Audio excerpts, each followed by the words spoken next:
Strong Toyota, leading the way every day. And strong Toyota, symbols of trust. I ask that we stand and observe a moment of silence for Army Sergeant Eugene Michael Ogwin and Specialist Dwayne Flores. These brave soldiers paid the ultimate sacrifice earlier this month in Afghanistan. And tonight, let us honor and pay tribute to their memory and the memory of all men and women who have lost their lives, who were injured in the line of duty. Congresswoman Bordallo began with a moment of silence for the recently fallen Guam sons killed in Afghanistan. But it was the status of Guam's political status that topped her agenda. Our journey will never be complete unless we undertake to resolve our political status and to decolonize Guam.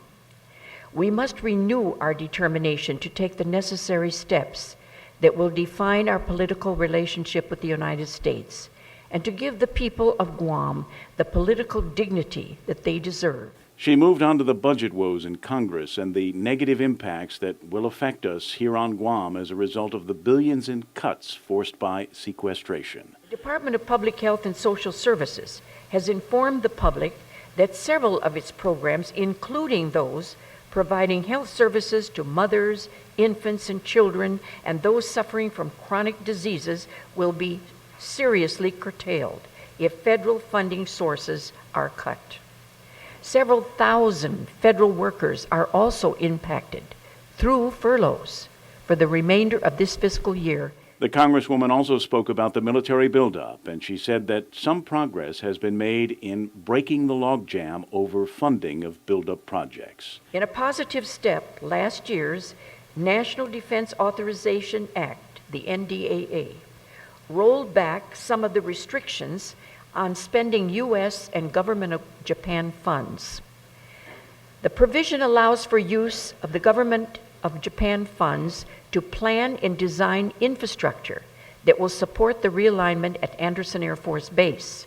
In fact, the bill included $26 million for the North Ramp utility improvements, which will directly support the Marine Corps aviation component of the realignment. However, as the supplemental EIS approaches completion next year, she urged a unified One Guam approach to its results. Constructive criticism of the proposals is welcome, but we must formulate a final answer on these important issues. The supplemental EIS is a chance for our community to show that we support the realignment and that we can do the buildup in a way that meets military requirements while protecting priorities for our island community. Congresswoman Bordallo also explained her hopes to win approval for the long-stalled war claims bill by using Section 30 funds as an offset only.